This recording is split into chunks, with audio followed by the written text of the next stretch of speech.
Hare Krishna, Hare Krishna, Krishna Krishna, Hare Hare, Hari Bol, Hare Rama, Rama Rama, Hare Hare, Hare Krishna, Hare Krishna,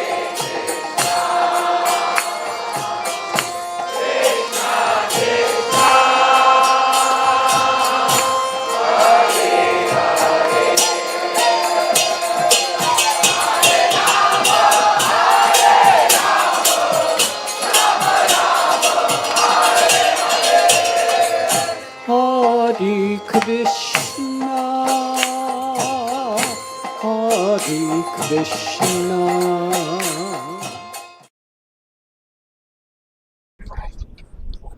आप जो 8 विग्रह है, वो 8 विग्रह में से जो कौन सा भी आप चॉइस कीजिए, वो विग्रह आपके साथ आएंगे। तो राजा को भी अच्छा आइडिया लगता है कि मेन विग्रह जाएंगे तो बहुत कम चांसेस है, क्योंकि 8 विग्रह है, एक नहीं, अभी तो एक ही विग्रह है, लेकिन 8 विग्रह रहेंगे तो 8 में से एक विग्रह कौन सा भी जा सकता है, वो ओरिजिनली जाएगा, तो बहुत ही कम संभावना है। तो राजा बहुत खुश होता है और तुरंत वहाँ पर जो कारागिर को बोलते हैं, मूर्तिकार को, और वो भी सेम टू सेम 7 विग्रह बनाकर लाते हैं। और ये 8वां विग्रह, ऐसे 8 विग्रह रखते और राजा पुत्री को बताते हैं कल सुबह आपको आना है राज दरबार में, और वहाँ पर 8 विग्रह रहेंगे और 8 विग्रहों में से आपको क्या करना है, एक को चॉइस करना है और वो विग्रह आपके साथ आएंगे और बाकी विग्रह यहाँ पर रहेंगे। इस प्रकार उनको बताया जाता है। फिर ये लड़की जो भगवान मदन मोहन की बहुत सेवा करती थी और बहुत उनसे आसक्त थी, तो वो सोते वक्त भगवान से बहुत हृदय से प्रार्थना करते कि भगवान आप ही मेरे साथ आना चाहिए, आपकी मुझे सेवा करना है और आपका ही मुझे संग चाहिए, तो आप ही चाहिए मुझे। तो ऐसे कि वो बहुत हृदय से प्रार्थना करते वो सो जाते और स्वप्न में वही भगवान आ जाते और बोलते हैं कि कल सुबह आप जब आएंगे आओगी, मुझे स्पर्श आप पकड़ेंगे ना, विग्रह को स्पर्श करेंगे तो मेरी जो मुरली है वो थोड़ी बेंड हुई होगी ऐसे, और उस मुरली जो विग्रह है वो समझना मैं हूँ और मुझे आप स्वीकारना। तो ये बहुत खुश हो जाते हैं कि इनको उसको पता था कि भगवान मेरे पास साथ आने वाले हैं और वो खुश थे। राजा को बहुत चिंता थी कौन से विग्रह जाएंगे। फिर राजा सब दरबार भरा हुआ है और राजा बैठा है उच्च आसन पे और पुत्री को बुलाया जाता है, उसके आंखें बंद करते और सारे विग्रहों के पास उनको ले जाता है और फिर वो जाती है और देखती, क्या देखती है, वो उसको बाकी किधर नहीं देखते, भगवान का मुरली का हाथ पकड़ते हैं और मुरली को देखते हैं कि सारे मुरली एक जैसे थे, सारे हाथ एक जैसे, सब विग्रह एज इट इज थे। लेकिन फिर भी वो जाते हैं, ये बोलते हैं नहीं, दूसरे के पास जाते हैं, तीसरे के पास जाता है और राजा का चिंता बढ़ने लगता है, अरे पहला नहीं लिया, दूसरा नहीं लिया। और राजा को पता था कौन सा विग्रह सही है क्योंकि उसके ऊपर आंखें पर पट्टी नहीं थी, लेकिन बाकी लोगों के ऊपर क्या था, वो लड़की के ऊपर पट्टी थी, तो एक एक विग्रह वो जाते रहे। तो राजा देखता है और वो जैसे वो मेन विग्रह के पास जाते हैं, वो देखते हैं कि ये मुरली बेंड हुई है, तो तुरंत उसको आलिंगन करते हैं और बोलते ये विग्रह मुझे चाहिए। तो राजा धड़ाम से गिर जाता है ऊंचे आसन से कि अरे क्या हुआ, ये वही विग्रह उनके पास जाए। तो इस प्रकार भगवान आदान प्रदान करते हैं अपने भक्तों से।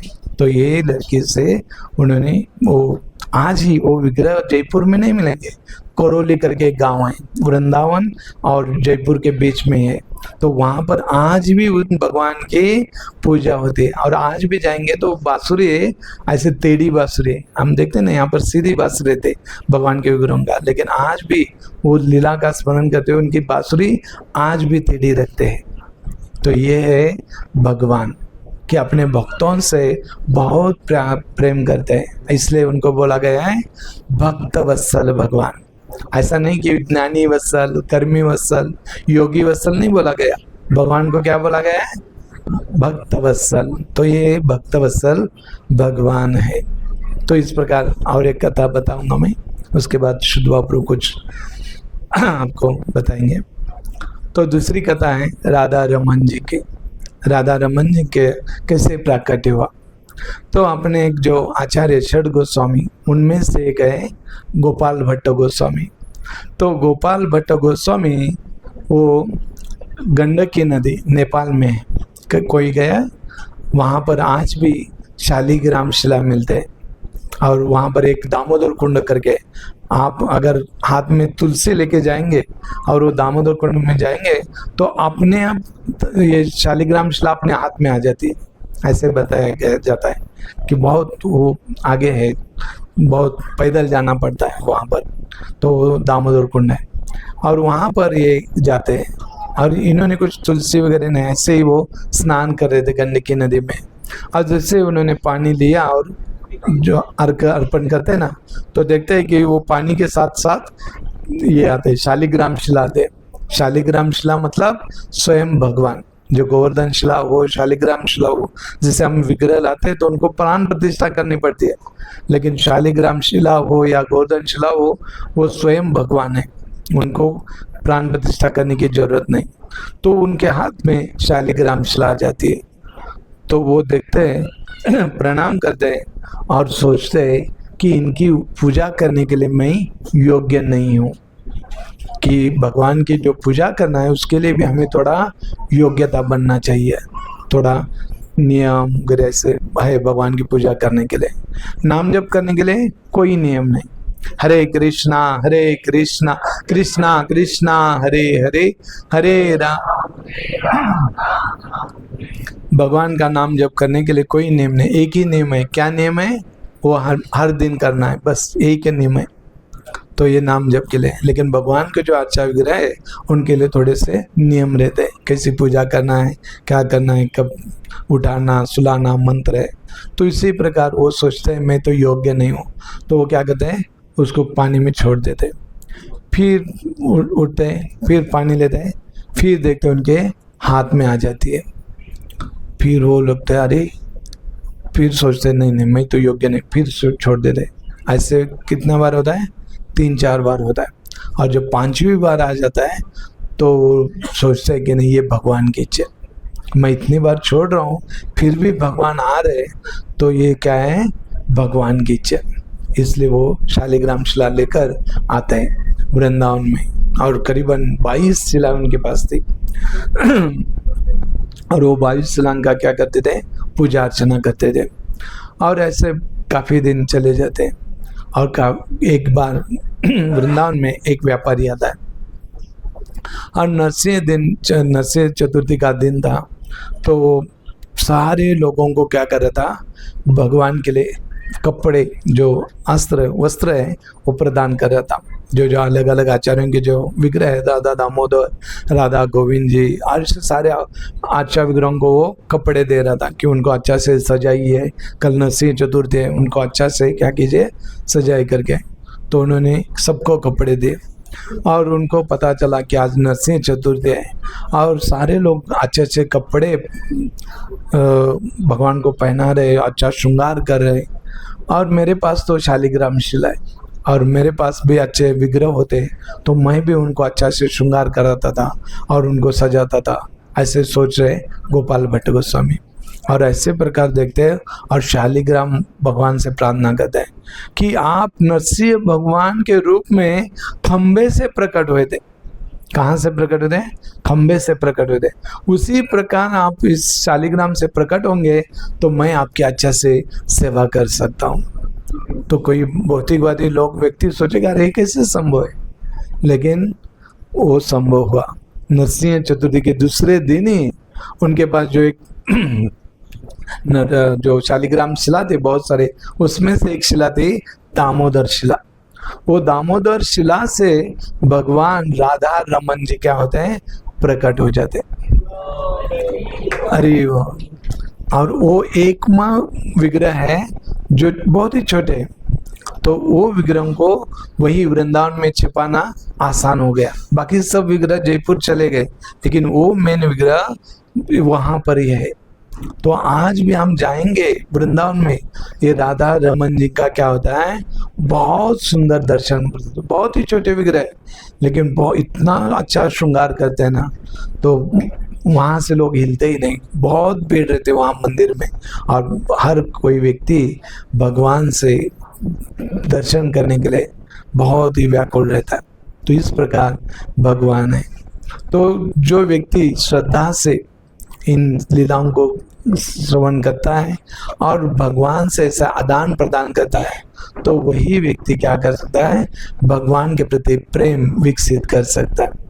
क्योंकि इस मनुष्य जीवन का उद्देश्य क्या उद्देश्य है कि न उत्पादेति मृतिम श्रम ही केवलम, कि हमारे जो भी कार्य करते हुए कर रहे हैं, जो ब्राह्मण हो, क्षत्रिय, वैश्य हो, शूद्र हो, ब्रह्मचारी हो, गृहस्थ हो, सन्यासी हो, वानप्रस्थ क्यों ना हो, सारे लोग अपना अपना कार्य करते हुए, जो भी दिनचर्या है वो करते हुए हमें भगवान के प्रति प्रेम को विकसित करना है। ये मनुष्य जीवन का उद्देश्य है।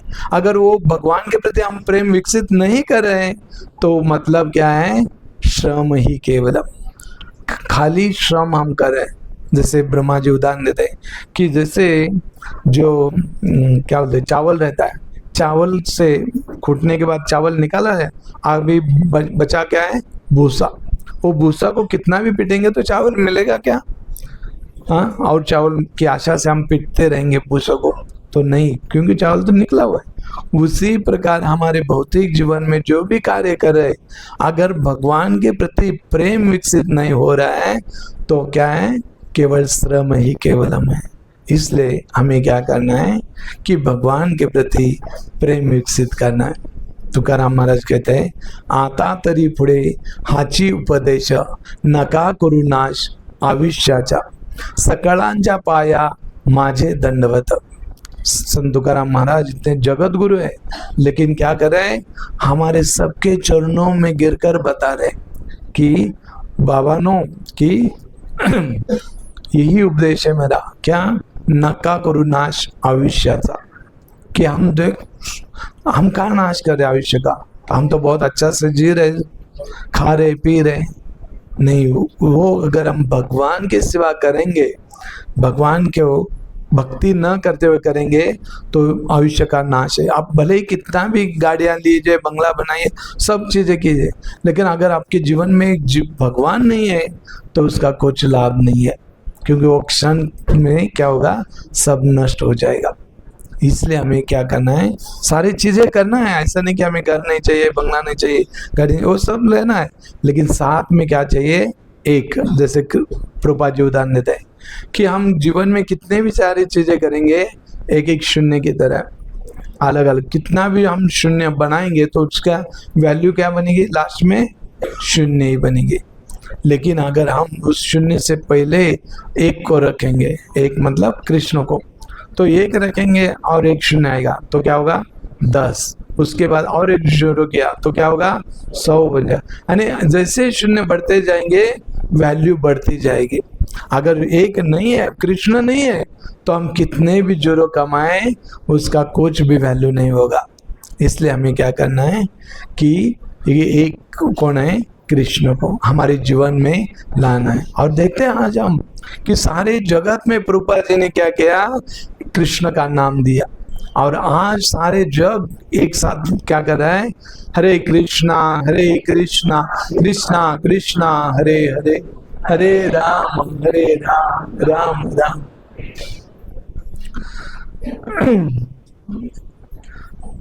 तो यह है प्रभुपाद जी की कृपा। आज लोग, प्रभुपाद जी बोलते हैं कि आज आप एक देश पाकिस्तान के लिए रो रहे हो, लेकिन आप जब एक कृष्ण भावना का आप आचरण करेंगे तो सारा जगत ही हिंदुस्तान बनेगा, सारा जगत हिंदुस्तान बनेगा। और आज देखते हैं हम, कौन से भी देश का भक्त हो, हम देखते ही उनको क्या कहते हैं, बहुत आनंद हो जाता है। हमारे परिवार रिश्तेदारों को देख के भी उतना आनंद नहीं होता, उतना आनंद हमें भक्तों से होता है, वो कौन सा कि देश का हो, कौन सा कि जाति का भी हो। तो ये प्रभुपाद जी ने दिखाया है। और ये हमें देख के इस कृष्ण भावना को हमें जीवन में अवलंबन करना चाहिए। हरे कृष्णा कृष्णा कृष्णा हरे हरे, हरे राम राम राम हरे हरे। इसके साथ मैं अपनी कथा को विराम देता हूँ। किसी को कुछ प्रश्न हो या कुछ बताना हो तो बाद में हमें मिल सकते हैं। मैं अभी श्रीमान शुद्ध बाबू को विनती करता हूँ कि कृपया यहाँ पर आके हमें मार्गदर्शन करें। हरे कृष्णा।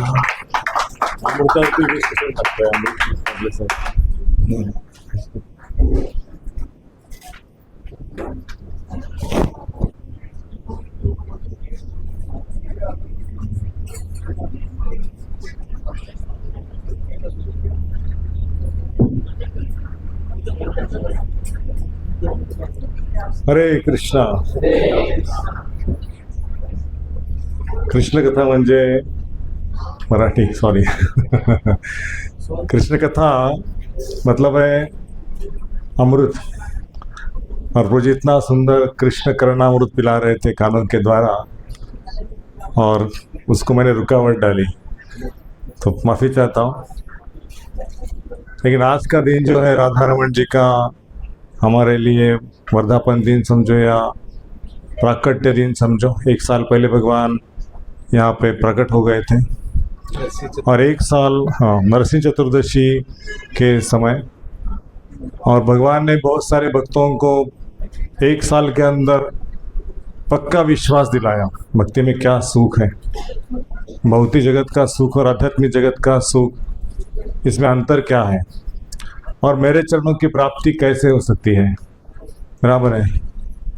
तो हम राधा रमन जी के इस प्राकट्य उत्सव पे भगवान को कमिट कर सकते हैं कि आज हम आपको वचन देते हैं कि इस भक्त समुदाय में जो भी मुझे एक प्रकार का अपॉर्चुनिटी मिला है, लाभ मिला है संघ में आने का और सेवा करने का, तो उसको बनाए रखने के लिए आप ऐसी शक्ति प्रदान करो, ऐसी बुद्धि प्रदान करो कि मैं कहीं इससे भटक नहीं जाऊं भक्ति छोड़ के, है ना।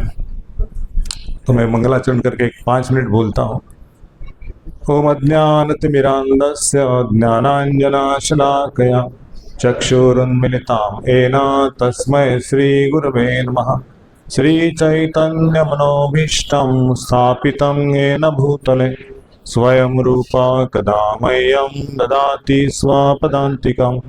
वन्देऽहं श्रीगुरो श्रीयुतापदकमलं श्रीगुरुन् वैष्णवांश श्रीरूपं सागरजातं सहगण रघुनाथान्वितं तं सजीवं साद्वैतं सावधूतं परिजनसहितं कृष्णचैतन्यदेवं श्रीराधा कृष्णपदान् सहगण ललिता श्रीविशाखान्वितं च।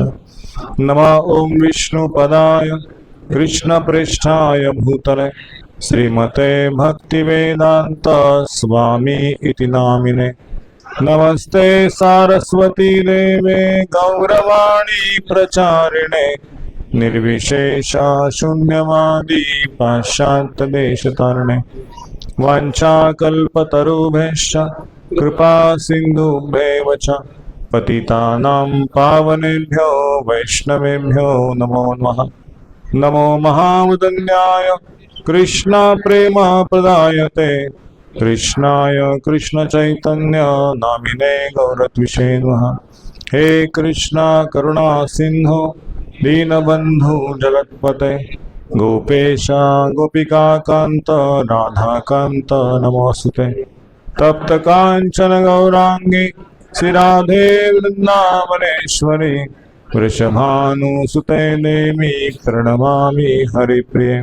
जय श्री कृष्ण चैतन्य प्रभु नित्यानंद श्री अद्वैत गदाधर श्रीवासादि गौर भक्तवृंद। हरे कृष्णा कृष्णा कृष्णा हरे हरे, हरे राम राम राम हरे हरे। हरे कृष्णा कृष्णा कृष्णा हरे हरे, हरे राम राम राम हरे हरे। हरे कृष्णा कृष्णा कृष्णा हरे हरे, हरे राम राम राम हरे हरे। श्री प्रभुपाद की जय, सराधरवंद्य भगवान की जय, गौर भक्तवृंद की जय। तो दिनेश चंद्र प्रभु, विष्णुरथ प्रभु, सारे वरिष्ठ वैष्णव माता जी, आनंद जी माता जी और लक्ष्मी माता जी यहाँ पर आई है, तो उनसे आशीर्वाद की अभिलाषा करते हुए 5-10 मिनट प्रसन्न बोलने का प्रयास करता हूँ। तो भगवान का ये जो प्राकट्य है मोती जगत में, हमारे लिए सबसे बड़ा वरदान है, भक्तों के लिए। कई बार सामान्य लोग पूछते हैं कि भगवान को देखा क्या, भगवान कहाँ है। तो एक बार बिरबल ने अकबर से पूछा था कि भगवान इस जगत में अवतरित होते हैं तो क्यों अवतरित होते हैं। तो बिरबल ने कि जहाँ पना, इसका उत्तर मैं आपको बाद में दूंगा, तुरंत नहीं। तो कुछ समय चला गया और अकबर अपने फैमिली के साथ समर वेकेशन में टूर करते हैं ना वैसे टूर करने के लिए चला गया। पूरा परिवार साथ में था, कुछ सेवक थे मदद करने के लिए। तो जर्नी उनका समुद्र का जर्नी था और बोट में बैठे थे, खाना पीना गपशप करना सब कुछ चल रहा था। अचानक से सुनामी आ गया, तूफान आता है ना सुनामी, वैसे तूफान आ गया और बोट के अंदर पानी आने लगा, बोट हिलने लगी, जोर जोर से हवा है। और बेटा थोड़ा घबर के वो कॉर्नर में था तो नीचे गिर गया, समुद्र के अंदर गिर गया ना पानी में। तो अकबर बहुत बहुत परेशान हो गया, कुछ सोचा नहीं, तुरंत जाके जंप किया समुद्र में और जंप करके उस बेटे को हाथ से पकड़ा, गले को लगाया और उसको वापस लेके आया। तो बिरबल ने देखा अकबर को कि महाराज इतने सारे लोग इस बोट के ऊपर हैं, आप किसी को बोल सकते थे कि मंत्री मेरे बेटे को बचाओ, सेवक मेरे बेटे को बचाओ, फलाना फलाना मेरे बेटे को बचाओ, बोले आपने किसी को बुला नहीं। बोलते हाँ, तो मेरा बेटा है ना, तो मेरे बेटे के प्रति जो मेरा स्नेह है, जो प्रेम है, जो आसक्ति है, मुझे किसी के ऊपर भरोसा नहीं कि वो बचा पाएगा। मैं खुद होके उसको जंप करके बचा के ले आया। महाराज आपने प्रश्न पूछा था कुछ महीने पहले कि भगवान इस धरती पर अवतरित क्यों होते हैं, बोले कि वही है, उनके भक्त, उनके प्रति जो भगवान का प्रेम है, उसके लिए भगवान अपना वृंदावन धाम छोड़ के, गोलोक वृंदावन छोड़ के इस धरती पर आते हैं और अपने जो बच्चे हैं उनको बचाते हैं, इस भवसागर से निकालते हैं और उनको कृष्ण का प्रेम, जो माता पिता का प्रेम है, वो प्रेम प्रदान करते हैं। तो महाराज एक कथा में सुना रहे थे कि we all are hankering for love, peace, happiness. हम सबको जरूरी है पीस का, शांति का, आनंद का, प्रेम का, और वो सारा भंडार जो है वो भगवान श्री कृष्ण के पास है। और इसीलिए भगवान आते हैं इस जगत में भक्तों को आकर्षित करने के लिए, वो असुरों को मारने के लिए नहीं आते। Is giving his association in terms of holy name, in terms of prasad, in terms of hari katha, in terms of his personal दर्शन। भगवान का पर्सनल दर्शन भी बहुत पर्सनल है। कोई बाहर का व्यक्ति आता है, 2 मिनट के लिए दर्शन करता है, निकल जाता है, उसको कुछ ऐसे हार्ट को टच नहीं होता। लेकिन भक्त लोग आते हैं तो दर्शन करने में झूम जाते हैं, भगवान को देखते देखते उनके अंदर वो छवि आ जाती है, इनको छोड़ना नहीं। चरणों से निहार के उनकी कमर तक, उनकी गर्दन तक, उनके फिर मुख कमल का दर्शन करते हैं और फिर उनका जो स्मित हास्य है, एक झलक है, वो झलक से पागल हो जाते हैं। आज भगवान कितने सुंदर दिख रहे हैं, ऐसे मन में आता है, कितने प्रसन्न है, कितनी कृपा है मेरे ऊपर। मतलब हार्ट से आता है, वो हार्ट पिघल जाता है भगवान के सामने। और मैं भगवान को छोड़ के जगत में ऐसे भटक रहा था, कुछ जगत में नहीं है। भगवान आपके से मुझे कुछ नहीं चाहिए, आपके चरण में मुझे रखिए, प्लीज़ प्लीज़, ऐसे प्रार्थना करके उनकी सेवा करने का प्रयास करते हैं। तो श्रील प्रभुपाद जी ने ऐसे भगवान को, श्री कृष्ण हो या जगन्नाथ जी हो, एक ही है, गौर निताई को, इस जगत से सारे अलग अलग देश में जो चाइना वाले लोग हैं, अफ्रीकन है, निग्रो, ऐसे लोगों को कृष्ण दे दिया। मैं कभी कभी भक्तों को कहता हूँ, कृष्ण को प्राप्त करना है मतलब पीएचडी का अभ्यास करना है, पीएचडी है कृष्ण। और बाकी जो पूजा अर्चा चल रही है हमारे घर में, तो वो 10th 12th ज़्यादा से ज़्यादा ग्रेजुएशन तक का अभ्यास, कोई छोड़ भी दिया सब कुछ कि हमें कुछ नहीं चाहिए, हम खाली पूजा करेंगे, कुछ हमारी इच्छा नहीं है, फिर भी आप ग्रेजुएशन तक ही जाएंगे, पोस्ट ग्रेजुएशन भी नहीं। और इसलिए कृष्ण के पास आना है तो अंदर की जो इच्छा है उसको भौतिक इच्छा को आध्यात्मिक इच्छा में बदलना चाहिए। जो भोग वासना है ना मन में, अलग अलग देवताओं की पूजा करके हमें ये चाहिए वो चाहिए, वो उसको प्राप्त करते हुए कृष्ण के पास आना संभव नहीं है।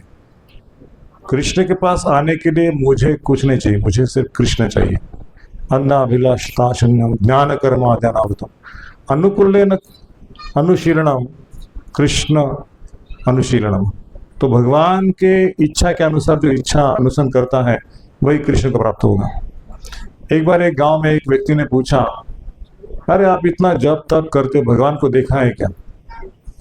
खाली जप तप करते हैं, भगवान के मूर्ति में होते हैं, ये जप तप करने से क्या फायदा? बोला कि इस प्रश्न का उत्तर आपको चाहिए।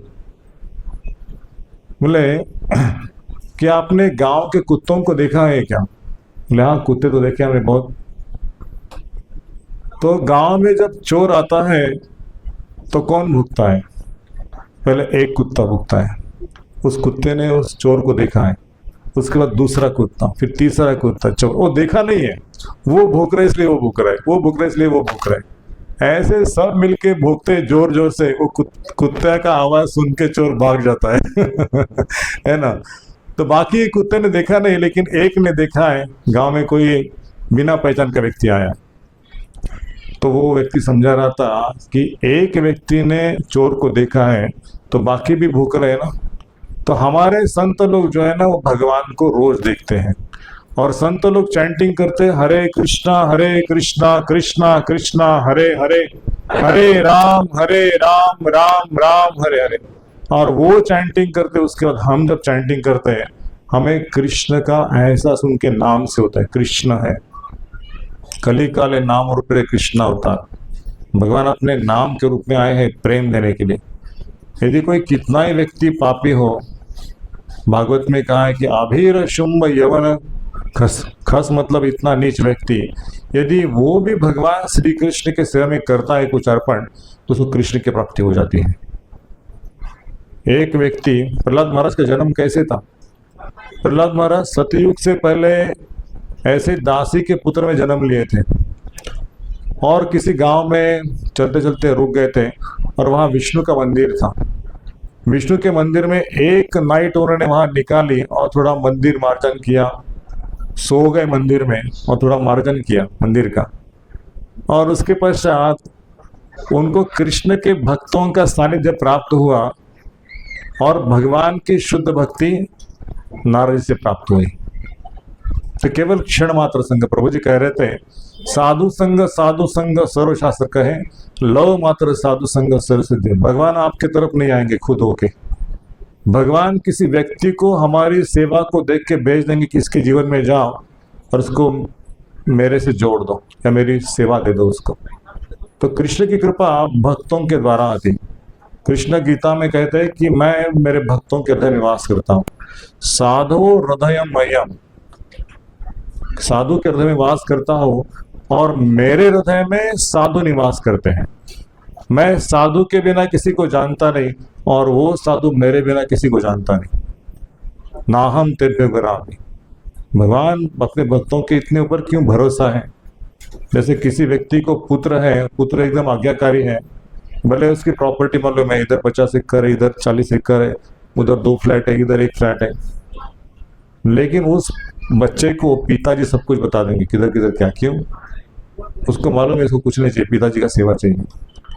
मैंने एक बार एक कथा सुनाई थी, भगवान श्री कृष्ण या भगवान, एक व्यक्ति ने पूछा, राजा था, कहा कि मेरे 4 प्रश्न हैं, उस 4 प्रश्न का जो उत्तर देगा उसको मेरी बेटी के साथ विवाह होगा, और पश्चात आधा राज्य की प्राप्ति उसको होगी। गांव में दौंडी पिटवाई गई और सब तरफ समाचार फैल गया, तो सब लोग लाइन में खड़े हो गए कि राजा के महल में जाना है। वो 4 प्रश्न का उत्तर मुझे आता है। सब लोग बोले कि मुझे आता है, मैं उत्तर दे दूंगा। एक एक करके अंदर जाने लगे। महाराज जी का पहला प्रश्न था राजा का कि भगवान रोते क्यों हैं। तो सबने ट्राई किया, भगवान हंसते क्यों हैं, भगवान करते क्या हैं, और भगवान भक्तों से मतलब जो व्यक्ति उनका उसको क्या देते हैं, क्या उसको मिलता है, भगवान अपेक्षा क्या करते हैं और क्या देते हैं। तो सब लोग आए, जाते समय एकदम ऐसे वेट लिफ्टिंग की तरह खुश होकर जा रहे थे कि मुझे इसका आंसर पक्का मालूम है, मैं तो सब कुछ प्राप्त करूंगा। लेकिन जब वो अंदर गए, प्रश्न का उत्तर नहीं आया, तो दरवाजे से बाहर जा रहे थे दूसरे, तो एकदम रोते हुए मरूज गए थे, कुछ हंसी नहीं। तो एक छोटा बच्चा था, उसने देखा कि सब लोग हंसते हुए अंदर जा रहे और आते समय सब मुरझा गए हैं, रो रहे हैं। तो एक व्यक्ति ने एक व्यक्ति को पूछा कि क्या बात है, इतनी लाइन लगी है, जाते समय तो सब एकदम आनंद में है, लेकिन जब निकलते हैं बाहर दरबार से तो सब दुखी है। लेकिन महाराज के 4 प्रश्न है, उसका जो उत्तर देगा उसको ये प्राप्त होगा। बोले मुझे कुछ नहीं चाहिए, मुझे मेरे राजा का सुख चाहिए। यदि मुझे आप बताएंगे 4 प्रश्न क्या है तो मैं मेरे महाराज की सेवा कर सकता हूँ। बोले हाँ, पहला प्रश्न है भगवान रोते क्यों हैं, भगवान दूसरे प्रश्न है हंसते क्यों हैं, तीसरा प्रश्न है भगवान करते क्या हैं और भगवान देते क्या है। तो एक व्यक्ति, छोटा बच्चा था 10 साल का, वो अंदर आ गया, महाराज को प्रणाम किया, महाराज जी से विनती की कि क्या मैं आपके सवाल का जवाब दे सकता हूँ।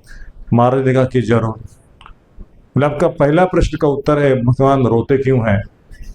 तो भगवान इसलिए रोते हैं, ये जो जीव है जीवन भर इतनी कमाई करता है, इतना कष्ट करता है, और उसके जीवन में भगवान बारंबार आता है, किसी साधु के द्वारा, किसी पुस्तक के द्वारा, प्रसाद के द्वारा, रथ यात्रा के द्वारा, किसी न किसी प्रकार से भगवान उसको मिलना चाहते हैं। लेकिन व्यक्ति इतना मदमस्त होता है अहंकारवश, वो गाड़ी से देखता है कि ये लोग कीर्तन कर रहे हैं, गा रहे हैं, कुछ प्रसाद बटा जा रहा है, कथा चल रही पंडाल में, लेकिन गाड़ी रुकाता नहीं, पूछता नहीं, कोई विश्वास नहीं उसको भगवान के ऊपर, न कीर्तन सुनने की इच्छा, न प्रसाद खाने की इच्छा, दर्शन कुछ नहीं। वो गाड़ी तेज से भगाता चला जाता है, क्या देखने का है इनका, छोड़ो कुछ नहीं, चलो बहुत बिजी है। और उसका समय कट जाता है, जैसे सूरज का उदय होता है और अस्त होता है, हम धीरे धीरे मृत्यु को प्राप्त हो रहे हैं। और पश्चात जब उसका मृत्यु का समय आता है तो रोने लगता है, बहुत वेदना होती है, बहुत कष्ट होता है, इतनी आसक्ति है परिवार के प्रति, संपत्ति के प्रति, सब मित्र हैं, जो जो प्राप्त किया था उसको छोड़ के जाना है, इतना दुख है, इतना कष्ट है। डॉक्टर सारे प्रयास कर रहे हैं, लेकिन उसको अभी लग रहा है कि मुझे जाना पड़ेगा, और जाने की इच्छा नहीं है, तो रोता है। तो भगवान भी रोते हैं, अरे मैंने इसको इतना समझाया, इतनी बार इसके जीवन में आया, लेकिन इसने कभी मेरा सुना ही नहीं। अभी भगवान इसलिए रो रहे हैं कि इसकी गति क्या होगी, इसको कौन से योनि में जाना पड़ेगा, और वहां भी उसको वही दुख मिलेगा। कुत्ते की योनि में दूसरा कुत्ता उसके ऊपर अटैक करेगा, है ना, सब योनि में ऐसा ही है। कोई बड़ा पंछी है तो छोटे पंछी को वो अपने जो उसका घर होता है उससे उसके बच्चे को उठा के ले गया, उसको खा जाता है। सांप भी किसी चूहे को खा जाता है, मतलब हर योनि में दुख है। मछली भी बड़े मछली छोटे मछली को खा जाती है, बड़ा पशु जो है छोटे पशु को खा जाता है, हिरण वगैरह। तो कोई जगत में ऐसा व्यक्ति नहीं है कि जो दूसरे का सुख चाहता है। बड़ा मनुष्य, ताकतवर मनुष्य है, राजा हो कोई हिटलर जैसा, तो हर योनि में दुख है हर प्रकार का। लेकिन व्यक्ति सोचता है कि यदि मुझे श्रीमंत परिवार में जन्म हो गया तो मैं सुखी हो जाऊंगा, पैसा बहुत है सुखी हो जाएंगे। लेकिन श्रीमंत परिवार के लोगों को पूछो कि आप सुखी है क्या, बोलते नहीं हम सुखी नहीं है, पैसा है लेकिन शांति नहीं है, झगड़ा है, ईर्ष्या है, लोग मुझे तकलीफ देते हैं, टैक्स वाले आते हैं, लूट के देते हैं, कोई दगा देता है बिजनेस में, तो किसी को शांति नहीं। तो भगवान सोचते हैं कि इसको अभी इतने योनि में जाना पड़ेगा, मैं उसके साथ जाऊंगा। परमात्मा रूप में सभी योनि भगवान साथ में है। ईश्वरं सर्वभूतानां हृदयेश्वरं तिष्ठति भ्रामयन् सर्वभूतानि यंत्र रूढ़ानि माया। भगवान सब हमारे अंदर बैठे हैं, इस शरीर के अंदर ही दो है, आत्मा परमात्मा, वो विटनेस है, साक्ष्य है, ये व्यक्ति क्या करना चाहता है आगे जाके। लेकिन कुछ भगवान का नाम ले तो भगवान ऐसे ही बैठता है शांति से, वो फ्रूट्स खा रहा है, भगवान को ऑफरिंग नहीं कर रहा है, सब कुछ उसका एंजॉयमेंट चल रहा है, भगवान कुछ ध्यान ही नहीं है। तो कृष्ण रोते। दूसरा प्रश्न था भगवान हंसते क्यों है?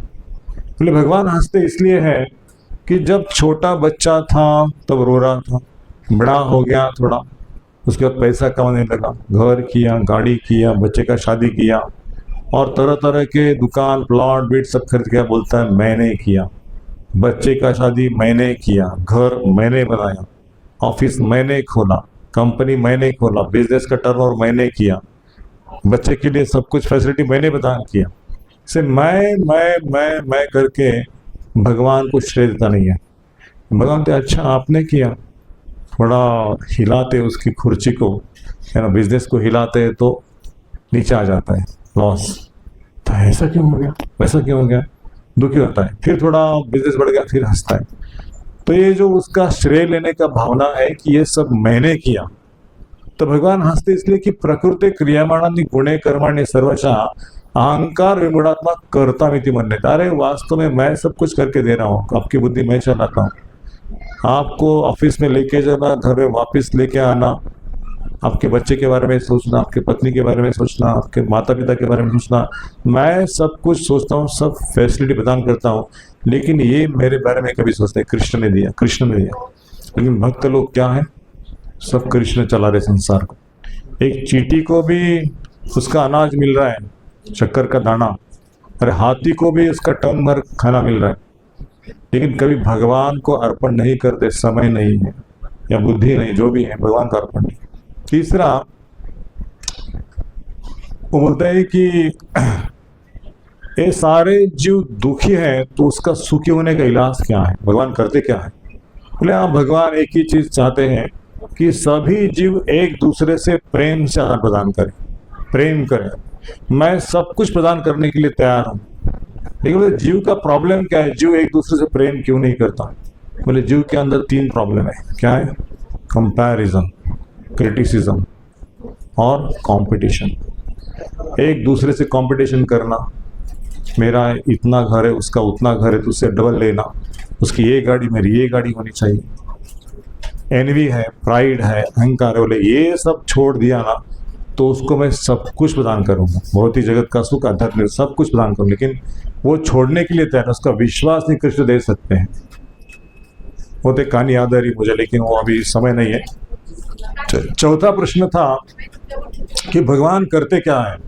मेरे महाराज जी, इस प्रश्न का उत्तर देने के लिए आप मेरे स्थान पे आके बैठ जाइए, मैं इसका उत्तर दूंगा। महाराज जी नीचे आ गए, बैठ गए राजा, और एक छोटा बच्चा ऊपर इधर आ गया आसन के ऊपर, महाराज के सीट के ऊपर।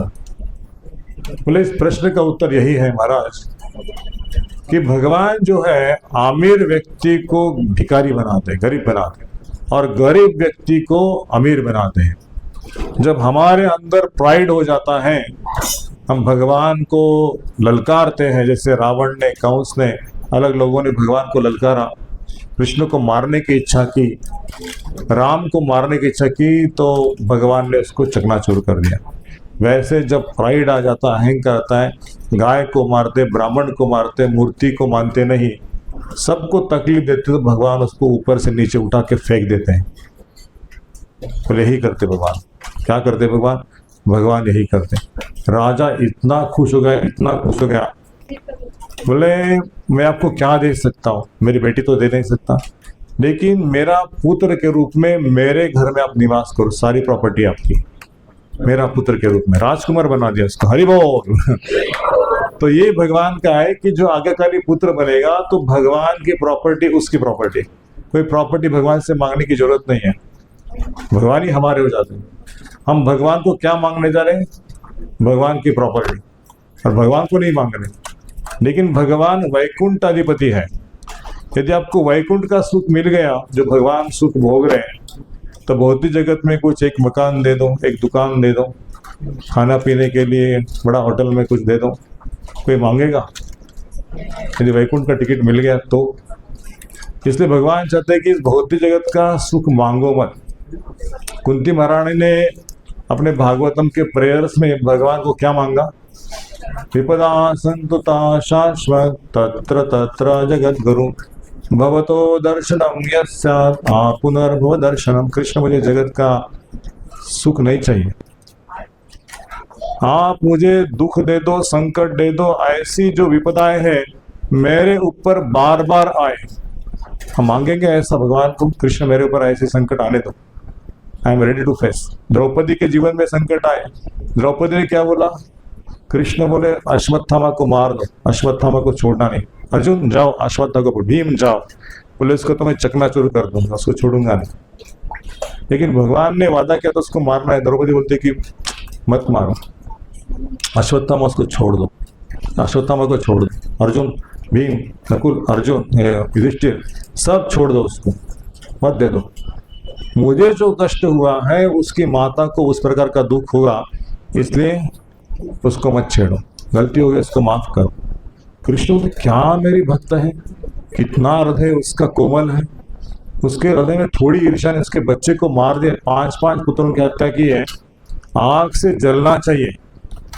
यदि हम उसकी जगह पे होते तो हम किसी को छोड़ने के लिए तैयार नहीं, माला जप करने के पश्चात भी। लेकिन द्रौपदी का हृदय भगवान ने एक उदाहरण के रूप में प्रस्तुत किया है कि द्रौपदी के हृदय के जैसे अगर भक्ति है तो मैं उसको सारे वरदान दे दूंगा, सब कुछ प्रदान करूंगा। लेकिन फिर भी कृष्ण छोड़ते नहीं। अश्वत्थामा बोलते इसका बाल कटवा दो, उसकी मूछें उड़ा दो और उसको मारता हूं, लेकिन इसको मरेगा नहीं। इस जगत में ब्रह्मांड में वो भटकती आत्मा जैसा भटकता रहेगा। कृष्ण दंड दे दिया उसको, अश्वत्थामा को, चिरंजीवी है लेकिन शरीर नहीं है, उसको कुछ खा नहीं सकता, पी नहीं सकता, बात नहीं कर सकता, लेकिन सो भी नहीं सकता, भटकती आत्मा है ना। इसलिए भगवान के जो वश में आएगा वो भगवान के सुख को प्राप्त करेगा। द्रौपदी ने जो सुख प्राप्त किया, पांडवों ने जो सुख प्राप्त किया, कभी नहीं पूछा कि कृष्ण मेरे जीवन में इतना दुख क्यों आया, कितना कष्ट क्यों आया। विपदा संतुता शाश्वत। और इसलिए बोलती कि जगत का मुझे दर्शन नहीं होगा। जब कृष्ण हमारे जीवन में हो गए तो जगत का दर्शन नहीं होगा। वापस में जगत में नहीं आना चाहते, कृष्ण आपके धाम में आना चाहते। So that is Krishna. हम कृष्ण को इतना क्यों पीछे पड़े कृष्ण के, इस संसार में हम उब गए हैं। कष्ट से, दुख से, पीड़ा से कोई हमको प्रेम करने वाला नहीं बाहर के जगत में, सिवाय भक्तों के। और हम भक्तों का प्रेम चाहते, भक्तों का सेवा चाहते, लेकिन बाहरी लोगों का संग, बाहरी लोगों का कोई झूठा आश्वासन नहीं चाहते हमको सुख देंगे। भक्तों के सानिध्य में जो विश्वास है, प्रेम है, सेवा है, उससे भगवान की प्राप्ति होगी। इसलिए कृष्ण बोलते हैं अम्बरीश महाराज के प्रसंग में कि मैं दुर्वास मुनि को कुछ कर नहीं सकता। दुर्वास मुनि, आप जिनके प्रति आपका अपराध हुआ है उनके चरण में जाके क्षमा याचना करो, मैं आपको रिलीव नहीं कर सकता। आपके पीछे सुदर्शन चक्र आएगा, आपको काट देगा। और दुर्वास मुनि की तपस्या, दुर्वास मुनि की शोता मतलब लाखों गुना श्रेष्ठ थी, फिर भी उनको भगवान ने मदद नहीं किया, शिवजी ने नहीं, किसी ने मदद नहीं किया, हाथ ऊपर उठा दिए। और फिर अम्बरीश महाराज के चरणों में आके वो भीख मांगते, दया मांगते हैं, मुझे माफ करो। बोलते मैं तो वैष्णव नहीं हूँ, मेरे अंदर कोई ऐसी योग्यता नहीं है, आप बड़े भक्त हो, कृष्ण आपकी रक्षा करें। मैंने माफ किया ऐसा नहीं बोला, आपको माफ किया, कृष्ण आपकी रक्षा करे, आपका कोई बिगाड़ नहीं सकता, will be relieved from all miseries. तो ये वरदान है भगवान। और इसलिए नम्र से नम्र बनना, छोटा से छोटा बनना, इससे हम बड़ा बन जाते हैं। यदि बड़ा बनने की कोशिश करेंगे भौतिक जगत में तो बड़े लोगों को दुख ज्यादा है, और छोटा ऑफिस में जो होता है ना, झाड़ू पोछा करने वाला या कोई क्लरिकल काम करने वाला, वो 8 घंटा ड्यूटी करेगा, निकल जाएगा, भाड़ में गई कंपनी। लेकिन जो बड़े बड़े लोग हैं ना, वो घर में आने के बाद कंपनी का ये सोच रहे, ये ऑर्डर रह गया, वो ऑर्डर रह गया, ये व्यक्ति से बात करना है, उसे फोन करना, ये फाइल नहीं गया, वो फाइल नहीं गया। आईटी के लोगों को देखो, इंफॉर्मेशन टेक्नोलॉजी, आईटी इंजीनियर्स, वो घर में है लेकिन उनका काम चालू है। शनिवार क्या सैटरडे आ गया फिर भी उनका काम चले, सैटरडे संडे भी सोने देते नहीं। कितने लोग मेरे पास है रोज ही। मैं तो सच में कुछ बड़ी पोजीशन को प्राप्त नहीं करना चाहता, लेकिन मेरा बॉस इतना टॉर्चर करता है, इतना टॉर्चर करता है। मैंने अभी सोचा कि 1 साल से उसको झेल रहा हूँ, आगे मैं रेसिग्नेशन दे रहा हूँ, क्या मैं सही कर रहा हूँ? 1 साल से उब गया, मुझे सोना नहीं देता, खाना नहीं, कुछ नहीं, मेरा पूरा शांति भंग हो गया। आप भगवान की शरण में आओ, भगवान आपका पेट भरेंगे। वो ऑफिस नहीं पेट भरेगा आपका, कुछ समय के लिए ऑफिस है, लेकिन कृष्ण आपको ऐसी जगह प्लेस करेंगे जहाँ पे आपको शांति होगी, धन भी होगा और सुख होगा। So we should depend upon Krishna's mercy so that Krishna can reciprocate with us. भगवान का भरोसा नहीं करते, ऑफिस का भरोसा करते, सब परिवार का भरोसा करते, मित्र मेरा काम करेगा, मेरा भाई मेरा काम, कोई नहीं काम करने वाला। कृष्ण ही हमारा सब कुछ रक्षा है। राके कृष्ण मारे कौन, मारे कृष्ण राके कौन। एक सुंदर प्रार्थना कुलशेखर महाराज ने दी है, उस प्रार्थना को हम समझ लेंगे तो शायद इस जन्म से हम भगवान के धाम में जा सकते हैं। एक प्रार्थना को बोल के मैं एंड करता हूँ। भूख लग गया, रेडी। कृष्णा त्वदीय पद पंकज पंजरांतम, सब बोलिए। कृष्णा त्वदीय पद पंकज पंजरांतम आद्यो विषये मनमानस राजहंसा प्राणा प्रयाण समये कफवात पित्तम कंठावरोध स्मरणम कुतस्ते। ये कुलशेखर महाराज भगवान के सामने के प्रार्थना करें, कृष्ण आपके चरणों में मेरा मन रूपी राजहंस है, वो उसके अगल बगल में घूमता रहे, चरणों के पास चिंतन करे, स्मरण करे, सेवा करे। चरण कमल का चिंतन मतलब क्या है? चरण का ध्यान का मतलब क्या है? चरण कमल का ध्यान मतलब है चरणों को केवल दर्शन से ध्यान नहीं करना, चरणों की सेवा को प्राप्त करना। इसलिए भगवान का चरण से सेवा शुरू होती है। ऊपर से बोला नहीं कि उसका ध्यान करो, मुख का ध्यान करो, हाथ का ध्यान करो, कमर का ध्यान करो, चरणों का चिंतन करो, चरणों की सेवा भगवान के चरणों में। अर्जुन चरणों पे था और दुर्योधन उनके मस्तक के पास था। कृष्ण ने ध्यान दिया पहले अर्जुन की तरफ, बोला अर्जुन मांगो। दुर्योधन बोलता है मेरा पहला नंबर है, मैं पहले आया। बोले नहीं अर्जुन आप मांगो। तो जब अर्जुन ने मांगा, भगवान आपकी सेना नहीं चाहिए, मुझे आप चाहिए। और दुर्योधन बोलता है कि भगवान अच्छा किया, अर्जुन ने जो मांगा आपको मांगा, मुझे तो आपकी सेना चाहिए। बोले फूल नंबर 1 मेरा भक्त मुझे क्या मांगते हैं मालूम है, लेकिन मुझे मालूम था आप ये मांगोगे, लेकिन फिर भी मैंने अर्जुन को ही बोला कि आप पहले, क्योंकि चरणों पे जो आएगा वो भगवान को प्राप्त, सर पे जो बैठेगा वो भगवान को नहीं प्राप्त कर सकता। हमें चरणों बैठना है। एक आचार्य सुंदर बता रहे थे, शायद महाविष्णु महाराज की किताब में है, बोलते हैं जो कीचड़ धूल है ना, धूल जब हवा से उड़ती है तो राजा के सर के ऊपर आके बैठती है, धूल का कण। लेकिन वही धूल के ऊपर जो पानी बरसता है तो कीचड़ बन जाता है। और कीचड़ कहाँ आता है? सर के ऊपर आता है क्या? वो पैर के नीचे आता है। धूली का कण राजा के सर के ऊपर आ जाता है, वही धूली का कण जब पानी मिल जाता है तो चरणों में आ जाता है, मतलब कॉन्टेमिनेशन। जब हमारा मन भगवान के चरणों में लग जाता है तो भगवान हमें सर के ऊपर लेते हैं। और जब हम भगवान का सुनते नहीं है, कंटामिनेशन हमारे अंदर होता है, अलग सी इच्छा है भगवान को प्राप्त करने के लिए, भगवान की समृद्धि को, साम्राज्य को भोगने की इच्छा है, बन जाता है। वैसे हमारा कॉन्शियसनेस बन जाता है, पोल्यूटेड कॉन्शियसनेस, चेतना। तो यदि हम भगवान को सेवा करने की अभिलाषा से जीवन जिएंगे तो भगवान हमको उठा के उनके कंधे पर लेंगे, है ना। कृष्ण ने अपने पिताजी के चरण कमल अपने कंधे पे लिए थे, सर के ऊपर लिए थे। और गोपी बोले थे भगवान को, कृष्णा डांस करो, कृष्णा ये करो, कृष्णा वो करो। कृष्ण नाचने लगे। तो कृष्ण अपने भक्तों से रीझ जाते हैं, तो कुछ नहीं चाहिए, भक्तों का प्रेम चाहिए। और हमें प्रेम करने का मौका देते हैं इस प्रकार से, फेस्टिवल में आके कुछ भोगा बनाओ, लेके आओ, आरती करो, हार बनाओ, या ना श्रृंगार करो। तो वो लोग भाग्यवान है जो सेवा में आतुर है। भगवान की सेवा कैसे करें, तुम में हमेशा चिंतन है, भगवान कैसे आनंद है। और इसीलिए भगवान उनके हृदय में आके प्रेरणा देते हैं कि आपकी सेवा से मैं संतुष्ट हूँ। और सेवा का जो संतुष्टि है उनके मुख कमल पर है, झलकती है। और जब भगवान खुश है तो हमारे मन में, हमारे हृदय में भगवान निवास करते हरिनाम के रूप में।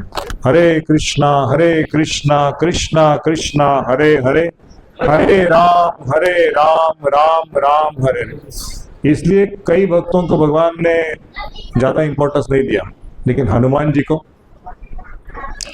बोला कि हनुमान जी आप मेरे ये जो पॉकेट है उस पॉकेट के डायरी में पहला नंबर आपका है, नाम आपका है।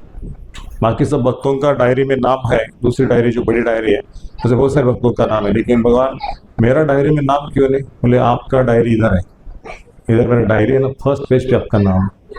तो हनुमान जी का गुणगान सारा जगत करता है। क्यों? हनुमान जी ने वो काम किया जो कोई नहीं कर सकता था। जितने सारे हनुमान जी के मित्र थे, नल, नील, सुग्रीव, अंगद, जामवंत, जो भी थे सारे फेल हो गए, लेकिन हनुमान जी एक निष्ठा से राम जी का सेवा की जीवन भर तक। तो जीवन में जो भी बाधा, इतने प्रसंग आए थे, सुरसा आई थी, और मैनक माउंटेन जो है वो आई थी, और वो लंका में जाने के बाद लंकिनी आई थी, सारे असुर लोग आए थे उनका सेवा बंद करने के लिए, एंजॉयमेंट देने के लिए। हनुमान जी बोले कि सॉरी मुझे समय नहीं है, मैं भगवान की सेवा में हूँ, भगवान को प्राप्त करने के, भगवान की सेवा। बोले आपसे मैं बाद में मिल सकता हूँ। सबको एंटरटेन के लिए कुछ सेकंड के लिए आगे चले गए। वैसे यदि हमारा जीवन है कि हम सबको नमस्कार करें, आदर करें, लेकिन हम अपने लक्ष्य के ऊपर जाए कि मेरा लक्ष्य है भगवान की सेवा करना, मंदिर में जाना, कुछ सेवा मांगना, कुछ कथा सुनना, कुछ कीर्तन करना, जो भगवान से हमें उसे कृतज्ञ हृदय से होना चाहिए। Grateful heart is blissful heart, happy heart. लेकिन जो ग्रेटफुल हार्ट नहीं है, देने के बाद भी बोलता है मुझे क्यों दिया सेवा, इतने सारे लोग हैं, नहीं मिला क्या आपको? तो ग्रेटफुल हार्ट नहीं है, वो ब्लिसफुल हार्ट नहीं हो सकता। इसलिए ब्लिसफुल हार्ट चाहिए, आनंद से। तो कृष्ण के सामने लग जाओ, कुछ सोचो मत, कृष्ण मेरे हैं और मैं कृष्ण का हूं, और कुछ नहीं। एक व्यक्ति मुझे मंदिर में मिला था बहुत समय पहले, और उसने कोर्स होने के पश्चात कि हम भी कभी कभी इस्कॉन मंदिर में जाते हैं, कभी कभी जाते हैं। मैंने प्रभु जो इस्कॉन मंदिर इस्कॉन वालों के लिए नहीं है, वो इस्कॉन मंदिर आपके लिए है, कभी कभी नहीं, रोज कृष्ण का बुलावा है। नहीं, वो जब बुलाएंगे तब आएंगे। बोला आपको तो रोज बुलावा है, भगवद गीता का लेटर दिया है आपको, मेरा भक्त बनो, मुझे नमस्कार करो, मेरे मंदिर में आप, वो लेटर आपके लिए लिखा है, तो आपको पर्सनल लेटर लिखना चाहिए क्या? हाँ मिस्टर सो एंड सो, क्या आप मंदिर में नहीं आए, बहुत दिन से मैं आपका इंतजार कर रहा हूँ, आपका नंबर क्या है, जरा भेज दो, मैं आपको फोन करता हूँ। नहीं, कृष्ण ने सब कुछ दिया है, लेकिन हमारे जितनी तीव्र इच्छाएं, वो इस्कॉन का मंदिर नहीं लगेगा, वो मेरा मंदिर है, वो मेरे ठाकुर जी है, और मेरा भक्त परिवार है ना। मैं और मेरा छोड़ना है, हमारा है, ये सब भक्त परिवार हमारा है, ये मेरा घर है, और जो हम जिस घर में रह रहे हैं वो ठाकुर जी का घर है। यदि इस भावना से हम अपने संसार को चलाएंगे तो शायद कृष्ण की प्राप्ति इसी जीवन में होगी। सब भक्त अपने हैं, कोई भक्त दूसरा नहीं है। तो इस तरह से हम भक्तों का सेवा करें, भक्तों ने जो सेवा बोली उस सेवा को हम बोले कि हाँ प्रभु जी करता हूँ, हाँ माता जी करते हैं। तो इस परिवार से भगवान खुश होंगे, और सारी जो अंदरूनी इच्छा है मान सम्मान की, किसी के आगे जाने की, किसी को दिखावा करने की, वो सारी इच्छाओं को छोड़ दो आज से। राधा रमन जी को ये प्रार्थना, कृष्ण मेरे अंदर जो ऐसी इच्छा है कि मैं भक्तों को कुछ दिखाना चाहता हूँ कि मैं श्रेष्ठ भक्त हूँ, वो मेरी इच्छा को निकाल दो। मैं इतना चाहता हूँ कि मैं तरण से भी नीच हूँ, ऐसी मेरी भावना हो, ऐसी मेरी सेवा हो, ऐसे मेरा व्यवहार हो। यदि इस व्यवहार से आप संतुष्ट हो जाएंगे, उस प्रकार का व्यवहार हो, इसलिए मैं आपसे भीख मांगता हूँ कि आपके चरण में जो सेवा मिले वो सेवा करने के लिए तैयार, लेकिन मुझे इससे मत फंसाओ। अहंकार के वश, प्राइड के वश, ईगो के वश, दूसरों को नीचे दबाना, ऊपर जाना, ये मुझे नहीं करना है। मैं नीचे रह जाऊं चलेगा, कोई ऊपर जाना चाहता है उसको जाने दो, लेकिन पीछे जो रहेगा वो भगवान के सामने आएगा। चैतन्य महाप्रभु ने दर्शन देने का तरीका बताया है। जैसे हमारे महाराज जी यात्रा लेके गए थे, तो एक बार सब लोग आगे आगे आगे सबको पीछे डाल के, तो दूसरों, कोई माता जी वरिष्ठ है, कोई बहुत सीनियर है, उनका कमर दर्द है, पीठ दर्द है, चलना नहीं होता, तो उसके आगे भगवान को देखने के लिए इतना आगे सबको पीछे डाल के, तो कई लोगों को चोट पहुंच गई, दुख हो गया। और गाड़ी में चढ़ना है तो पहला सीट मुझे मिलना चाहिए, वरिष्ठ लोगों के लिए सीट मिले ना मिले, लेकिन मुझे सीट मिलना चाहिए। तो महाराज को ये जब न्यूज़ पहुंचा तो महाराज ने बोला कि मैं नहीं चाहता था कि आप इस प्रकार से धाम में आके बर्तन करें, यदि आप वैष्णव होना चाहते हैं, ये जो मैं लेक्चर दे रहा हूँ उस लेक्चर से आपको लगता है कि मुझे कुछ मिलना चाहिए, महाराज की कृपा मिलना चाहिए, तो आपको इस प्रकार का व्यवहार बंद करना चाहिए। मुझे अगर सुनाई दिया कि कल आप किसी वैष्णव को दबोच के आगे जाना चाहते हैं और फिर से फाइटिंग चल रही है भक्तों के बीच में दर्शन करने के लिए, बस में चढ़ने के लिए, प्रसाद के लिए, तो मैं चाहता हूँ कि ये मेरा आखिरी दिन होगा यात्रा का। कल से यात्रा नहीं होगी, आप अपने घर चले जाओ या तो धाम में रहो, लेकिन मैं आपके साथ में नहीं रहूँगा। तो ये जो गुरु का टीचिंग है, हमें दास बनना है। हमें कोई आगे जाके दिखा नहीं कृष्ण कि मैं आपका भक्त हूँ, कितना श्रेष्ठ भक्त हूँ। भगवान इतने सारे श्रेष्ठ भक्त हैं, उसके पीछे मैं रहता हूँ, तो उनके ऊपर जो कृपा होगी, उनके पीछे हूँ, इसलिए मेरे ऊपर आपका कटाक्ष है। इसलिए भक्त लोग गरुड़ जी के पीछे रहते हैं, गरुड़ जी को आगे करते हैं। ये चैतन्य महाप्रभु ने दर्शन देने का तरीका सिखाया स्वयं भगवान, लेकिन गरुड़ जी के स्तंभ पे आके गरुड़ जी के पीछे लेके दर्शन कर रहे हैं ऐसे भगवान को। गरुड़ जी शुद्ध भक्त है ना। तो इसलिए ये जो उत्सव है भगवान को आनंद देने के लिए और भक्तों को आनंद देने के लिए, जब इस भावना से हम सेंटर में आते हैं, कथा सुनते हैं, सेवा करते हैं, बहुत सारे भक्त यहाँ पे सालों से सेवा कर रहे हैं और इसी भावना से सेवा कर रहे हैं। इसलिए मैं ऐसे भक्तों के चरणों में रहना चाहता हूँ जो इतने उत्साही सेवा करने के लिए बोलने से पहले ऐसे टक कर दे, कुछ मुझे बोलना नहीं पड़ा, मतलब इतने अंदर से भावना है।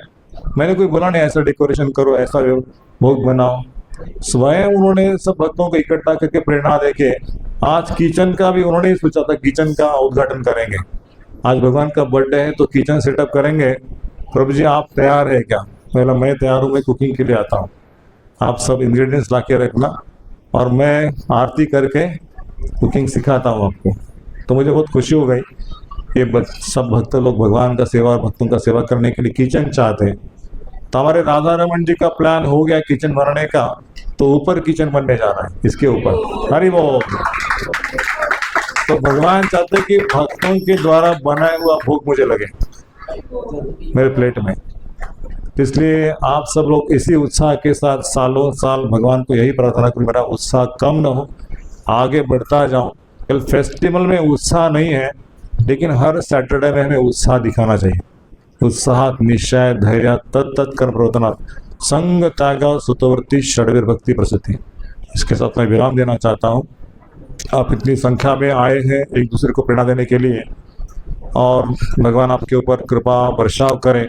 बहुत सारे भक्तों ने योगदान दिया है, तो मैं सबका बहुत बहुत ऋणी हूँ। किसी ने सेवा के रूप में, किसी ने धन के रूप में, किसी ने इस प्रकार से सजा के भगवान का ड्रेसिंग करके भगवान को ड्रेसिंग सिलाया है। 2 ड्रेस सिलाए भगवान को, है ना। ज्वेलरी हाथ से बनाई, वो भी शॉर्ट नोटिस पे। इतनी सुंदर ज्वेलरी का सेट बना, 2 बनाने वाली थी, लेकिन वो पिंक कलर का मणि खत्म हो गया। तो हमारी रश्मि माता जी पिंपरी जाके बहुत ढूंढ के आए, लेकिन उनको भी वो प्रकार का मणि मिला नहीं। तो मैंने बोला कि माता जी रहने दो, जो भी अपने एक सेट बनाए वही पहनाएंगे, और दोनों ड्रेस में का अंतर नहीं ज़्यादा सा, तो पहनाएंगे। तो इस प्रकार से कृष्णचरण की मम्मी अर्चना माता जी ने भी भगवान को एक ड्रेस स्पॉन्सर किया उनके प्रेम से।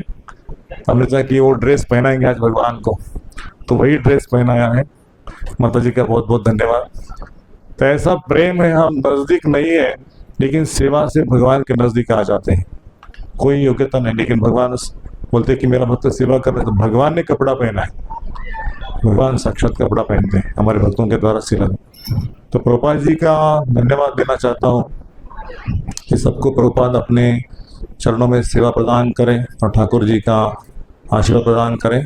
तो मैं गणेश्याम प्रभु विनती करता हूँ कि आज के जो स्पॉन्सर्स हैं या भक्त हैं जिन्होंने ये सेवा की है, नीलेश गाड़गे प्रभु ने इस पूरे टेम्पल हॉल को नया बनाया, पूरा नया। हरि बोल। और कोई 1 रुपया का सेंटर को खर्चा नहीं है। सारा जितना पैसा खर्च हो गया 8-10 हजार रुपए, उससे भी ज्यादा मुझे पता नहीं। हाँ 40,000 माय गॉड। हरि बोल। 40,000 कॉर्पोरेशन का हॉल है, मुझे पता नहीं था इतना बजट है। फोटो पेंटिंग और जो फोटो लगाया राधा रमन जी के अलग अलग ड्रेस में, वो सारा नीलेश गाड़गे प्रभु का इंटेलिजेंस है। तो प्रभु जी बहुत बहुत धन्यवाद। और भगवान आपको ऐसी कृपा बरसाते रहे। इसके लिए नहीं कि आपका पैसा इसमें लगे, लेकिन आपका नाम बढ़े। हरे कृष्णा।